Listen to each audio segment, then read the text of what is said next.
नमस्कार दोस्तों, आप देख रहे हैं एचवीएस स्टडीज़ और इस वीडियो में आपके लिए 19 मई 2024 का करंट अफेयर लेकर आ गए हैं। करंट अफेयर के साथ साथ स्टैटिक जीके और रिलेटेड करंट अफेयर्स का रिवीजन करते हुए चलेंगे।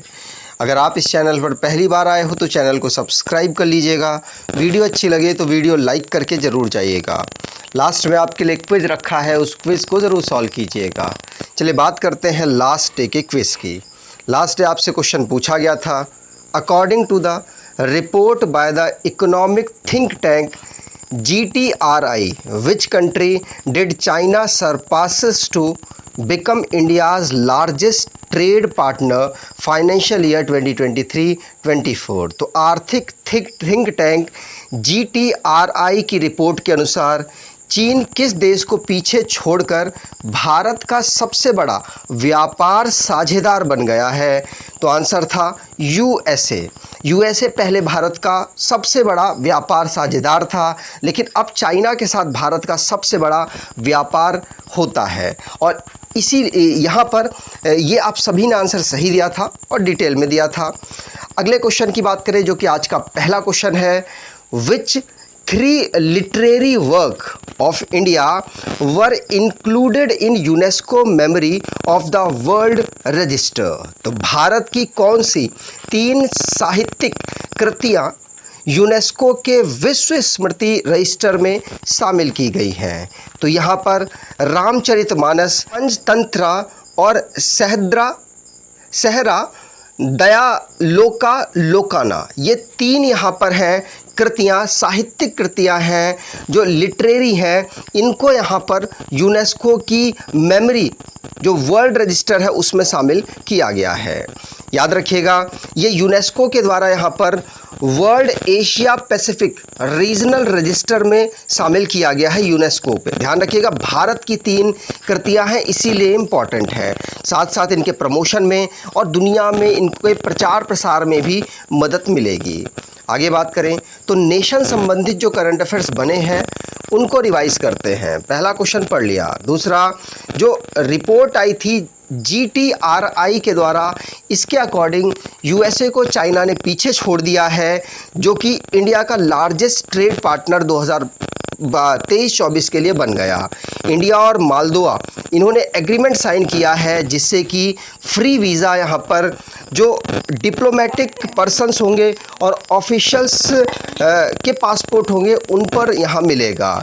और इंडिया और क्रोएशिया जिनको 11वीं फॉरेन ऑफिस कंसल्टेशन की जो मीटिंग है वो नई दिल्ली में ऑर्गेनाइज हुई है। पॉलिटिकल पार्टीज़ और कैंडिडेट अगर चाह लें तो वो EVM, बैलेट पेपर और वीवीपैट स्लिप को चेक करा सकते हैं, क्योंकि अभी रिसेंटली में सुप्रीम कोर्ट ने एक केस हियरिंग में ये अनाउंसमेंट की है। और सिप्री के द्वारा एक रिपोर्ट जारी की गई जिसमें बताया गया कि भारत की पोजीशन चौथी है जो अपनी आर्मी में खर्च करता है। पहले नंबर पर यूएसए अपनी आर्मी में सबसे ज़्यादा पैसा खर्च करता है। अगला question, on 15 May 2024 there was a fatal attack on Robert Fico, the prime minister of which NATO member and European country who had stopped military aid to Ukraine as soon as he came to power। तो 15 May 2024 को किस NATO सदस्य एवं यूरोपीय देश के प्रधानमंत्री Robert Fico पर जानलेवा हमला हुआ? इस जानलेवे हमले के बाद सत्ता में आते ही यूक्रेन को उन्होंने सैन्य सहायता बंद कर दी है। और ये स्लोवाकिया, यूरोपियन एक देश है स्लोवाकिया, उसके प्राइम मिनिस्टर अभी सत्ता में आए और जिनका नाम रॉबर्ट फिको है, उन पर जानलेवा हमला हुआ था। इसकी वजह से इन्होंने यहाँ पर अब फंड रोक दिया है यूक्रेन के युद्ध के लिए। ये एक नाटो देश है, ध्यान रखिएगा। रशिया से यूक्रेन का युद्ध पिछले साल से लगभग 1 साल से ज़्यादा ही हो गया है, तब से चल रहा है। आगे स्लोवाकिया की बात करें तो लैंडलॉक्ड ये कंट्री है और इसको 1993 में यहाँ पर स्प्लिट किया गया था, इंडिपेंडेंट कंट्री के रूप में बना था। और ब्राटिस्लावा इसकी कैपिटल है और प्रेसिडेंट यहाँ के जुजाना कैपुटोवा है और रॉबर्ट फिको यहाँ के प्राइम मिनिस्टर। यूरो यहाँ की करेंसी है। आगे बात करें इंटरनेशनली जो करंट अफेयर्स बने हैं उनको रिवाइज करते हैं। पहला क्वेश्चन पढ़ लिया। दूसरा, कुवैत के नए अमीर बने हैं जिनका नाम शेख मिसाल अल अहमद अल सबा है। ये अब यहाँ पर सारे इन्होंने पार्लियामेंट के जितने भी ऑफिसेस होते हैं उन सब का कंट्रोल अपने अंडर में ले लिया और सबको यहाँ पर इन्होंने डिसॉल्व कर दिया है। जॉन स्विने ये पहले मिनिस्टर बने हैं स्कॉटलैंड से, जो कि यूके के लिए अब सर्विस देंगे। जिम्बाब्वे ने अपनी नई करेंसी जिग को यहाँ पर लॉन्च किया है। 26 नंबर का वर्ल्ड एनर्जी कांग्रेस जो कि रॉटरडैम नीदरलैंड में ऑर्गेनाइज हुआ है। ब्रावो सुबियंतो नए प्रेसिडेंट इंडोनेशिया के बने हैं। बार्सिलोना स्पेन में 2024 का ओशियन डेकेड कॉन्फ्रेंस ऑर्गेनाइज हुआ है। और अमेरिका ने चाइना और बेलारूस की कंपनी को यहाँ पर बैन कर दिया जो कि टेक्नोलॉजी की सप्लाई कर रहे थे पाकिस्तान के बैलिस्टिक मिसाइल प्रोग्राम के लिए। आगे बात करें, अगर आप कोई ई बुक परचेज़ करना चाहते हैं तो डिस्क्रिप्शन बॉक्स में लिंक है, वहाँ से ई बुक परचेज़ कर सकते हैं। अगला question, Indian air force successfully tested landing a portable hospital from a height of 1000 feet to the ground in May 2024, name it. तो भारतीय वायुसेना ने मई 2024 में 1000 फीट की ऊंचाई से पोर्टेबल अस्पताल को ज़मीन पर उतारने का सफल परीक्षण किया है। इसका नाम क्या है? तो इसका नाम है भीष्म पोर्टेबल हॉस्पिटल। क्या? Bhishma portable hospital. तो थर्ड ऑप्शन यहाँ पर बिल्कुल सही है। यहाँ पर ये पोर्टेबल हॉस्पिटल आपको दिख रहा होगा।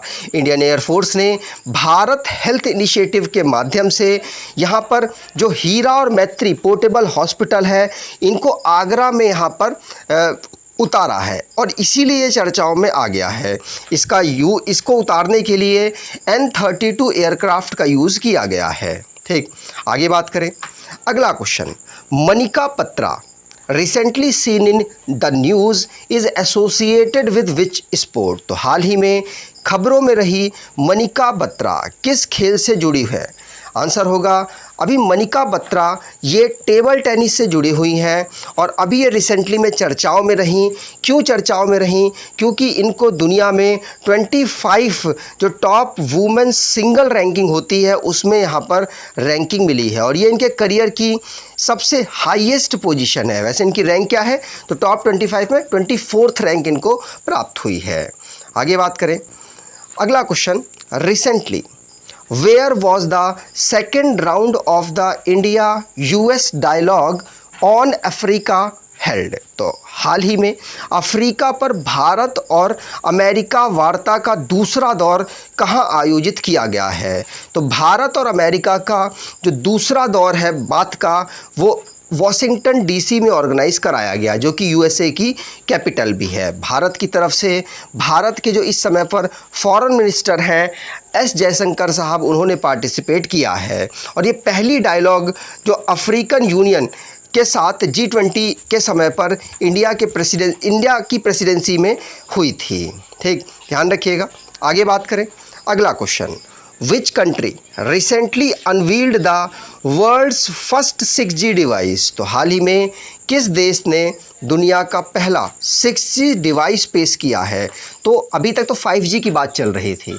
भारत में आपको पता है बहुत सारी कंपनीज़ ने 5G की सर्विसेज को प्रोवाइड करा दिया है, लेकिन यहाँ पर 6G की भी बात चल रही है और 6G की जो अभी डिवाइसेस हैं इसको अवेलेबल कराया है जापान ने। तो जापान पहला ऐसा देश बन गया जिन्होंने 6G की डिवाइस को यहाँ पर अवेलेबल कराया है। जापान की बात करें तो टोक्यो इसकी कैपिटल है और यहाँ की जो गवर्नमेंट है वो मोनार्क और साथ साथ पार्लियामेंट सिस्टम को दोनों को फॉलो करती है। फूमियो किसीदा यहाँ के प्राइम मिनिस्टर हैं।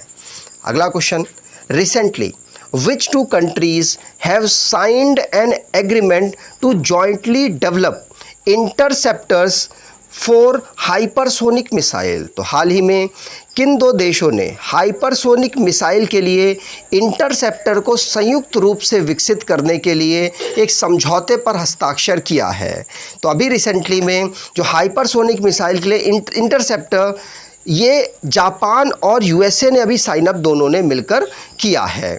यहाँ पर दोनों देश जो मिसाइल का लॉन्चिंग सिस्टम है उसमें इंटरसेप्टर्स का यूज़ करने वाले हैं। ध्यान रखिएगा 2030 तक करेंगे, जिससे कि जो इनकी कॉस्टिंग है ये इसमें 3 बिलियन लगेगी और इन फ्यूचर ये बहुत ही एफिशिएंटली यहाँ पर काम कर पाएंगे। इसीलिए जापान और यूएसए ने इस कॉन्ट्रैक्ट को साइन किया, जिससे कि जो नॉर्थ कोरिया और चाइना का जो एक साथ रिलेशनशिप बढ़ रहा है उसको उस रीजन में टैकल किया जा सके।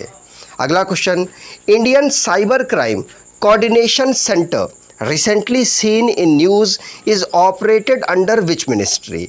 तो हाल ही में खबरों में रहा भारतीय साइबर अपराध समन्वय केंद्र किस मंत्रालय के तहत संचालित होता है? आंसर होगा ये संचालित किया जाता है मिनिस्ट्री ऑफ होम अफेयर्स के अंतर्गत। तो मिनिस्ट्री ऑफ होम अफेयर्स इस समय पर अमित शाह जी संभाल रहे हैं और इनके अंतर्गत ही Indian cyber crime coordination centre को कॉपरेट किया जाता है। और अभी रिसेंटली में माइक्रोसॉफ्ट और साथ साथ उसके और दूसरे जो आईडीज़ हैं, स्काइप आईडी, लगभग 1000 आईडीज़ को यहाँ पर ब्लॉक किया गया है, क्योंकि माइक्रोसॉफ्ट के साथ होम मिनिस्ट्री मिलकर काम कर रहा है। उन्होंने ही स्काइप आईडी को यहाँ पर ब्लॉक कर दिया है, इसलिए चर्चाओं में आया है और इसका हेडक्वार्टर नई दिल्ली में अवेलेबल है। अगला question, recently the government of India has announced humanitarian assistance worth $1 million to which country. तो हाल ही में भारत सरकार ने किस देश को $1 मिलियन की मानवीय सहायता देने की घोषणा की है? तो भारत सरकार ने अभी केन्या को यहाँ पर असिस्टेंस देने की अनाउंसमेंट भारत ने की है। केन्या को $1 मिलियन ह्यूमैनिटेरियन एड यहाँ पर प्रोवाइड कराया जाएगा, जिससे कि जो लोग हैं जो फ्लड की वजह से जो डेडली फ्लड आया था उसकी वजह से डिस्प्लेस हुए हैं, एक जगह से दूसरी जगह रहने जा रहे हैं, तो उसमें जो खर्चा आएगा उसको यहाँ पर भारत इसके माध्यम से असिस्ट कर रहा है। ठीक है, केन्या की बात करें तो केन्या जिसकी कैपिटल है नैरोबी, केनियन सिलिंग यहाँ की करेंसी है, ऑफिशियल लैंग्वेज यहाँ की स्वाहिली और इंग्लिश है। विलियम रूटो यहाँ के प्रेसिडेंट हैं। अगला question, which day has been declared by the United Nation General Assembly as World Football Day. तो संयुक्त राष्ट्र महासभा ने किस दिन को विश्व फुटबॉल दिवस घोषित किया है? तो विश्व फुटबॉल दिवस ये घोषित किया गया है 25 मई को। किसको? 25 मई को फुटबॉल दिवस के रूप में यूनाइटेड नेशन जनरल असेंबली ने डिक्लेयर किया है, जिससे कि फुटबॉल को दुनिया में प्रमोट किया जा सके। ध्यान रखिएगा, यहाँ पर 193 मेंबर्स बैठे, उन्होंने यहाँ पर 7 मई को डिक्लेयर कर दिया था कि अब से 25 मई को हम वर्ल्ड फुटबॉल डे के रूप में ऑब्जर्व करेंगे। इसमें लगभग दुनिया में 4 बिलियन जो इनके फैंस हैं उनको उनके बीच में इसे पॉपुलर करने के लिए इसे ऑब्जर्व किया जाएगा। और अब लास्ट डे के करंट अफेयर्स को रिवाइज करें तो यूएसए अब भारत का सेकंड जो लार्जेस्ट ट्रेड पार्टनर बन चुका है। पहले पोजीशन पर चाइना रहा है। नीरज चोपड़ा ने यहाँ गोल्ड मेडल जीत लिया है फेडरेशन कप 2024 में, जो कि भुवनेश्वर में ऑर्गेनाइज कराया गया। श्रीलंकन कंट्री जिसने फ़ोनपे के साथ यहाँ पर एग्रीमेंट साइन किया है, जिससे कि यूपीआई सर्विस को यहाँ पर लॉन्च किया जा सके श्रीलंका में। फ्रांस में इंडियन पवेलियन जो कांस फिल्म फेस्टिवल 2024 का इनॉग्रेट किया गया और इसे फ्रांस में ऑर्गेनाइज कराया गया, इसलिए इम्पॉर्टेंट है। अगर रफ़ाह की बात करें तो ये इजिप्ट का एक सिटी है, जहां पर अभी रिसेंटली में भारत के एक जो कर्नल है वैभव अनिल काले, ये फॉर्मर कर्नल है, इनका भी रिसेंटली में निधन हो गया और यूनाइटेड नेशन से इन्होंने यहाँ पर यूनाइटेड नेशन के यहाँ पर वर्किंग स्टाफ के रूप में काम करते थे। AITMC वेंचर लिमिटेड ये कंपनी है जिसके एग्रीकल्चर ड्रोन को भी रिसेंटली में सर्टिफिकेशन प्राप्त हुआ है DGCA के द्वारा। और सुनील छेत्री भारतीय फुटबॉलर है, फेमस फुटबॉलर है और इनको यहाँ पर इन्होंने अभी रिसेंटली में रिटायरमेंट की घोषणा कर दी है। क्वालिफायर मैच के बाद ये यहाँ पर जो कि फीफा के लिए क्वालिफायर मैच होंगे उसके बाद ये यहाँ पर रिटायरमेंट ले लेंगे। अगला क्वेश्चन है, सिक्किम WHO के द्वारा ये बताया गया कि state of the climate Asia 2024 की जो रिपोर्ट है, सिक्किम में फ्लड को यहाँ पर एशिया का वर्स्ट क्लाइमेट डिज़ास्टर बताया गया है 2023 का। नई दिल्ली में ऑर्गेनाइज हुआ है इंडिया स्किल्स कंपटीशन 2024, जो कि बिगेस्ट स्किलिंग प्रोग्राम है। नई दिल्ली में इसको ऑर्गेनाइज कराया गया। 17 मई को वर्ल्ड टेलीकम्युनिकेशन डे हम ऑब्जर्व करते हैं। आज के क्विज की बात करें तो Indian air force successfully tested landing a portable hospital from a height of 1000 feet to the ground in May 2024, name it. तो भारतीय वायुसेना ने मई 2024 में 1000 फीट की ऊंचाई से पोर्टेबल अस्पताल को ज़मीन पर उतारने का सफल परीक्षण किया। इसका नाम क्या है? तो कमेंट बॉक्स में डिटेल में आंसर दीजिएगा। अगर आपको ये वीडियो अच्छी लगी है तो आपसे अनुरोध करूँगा वीडियो को लाइक कर दीजिएगा, चैनल को सब्सक्राइब कर लीजिएगा। धन्यवाद।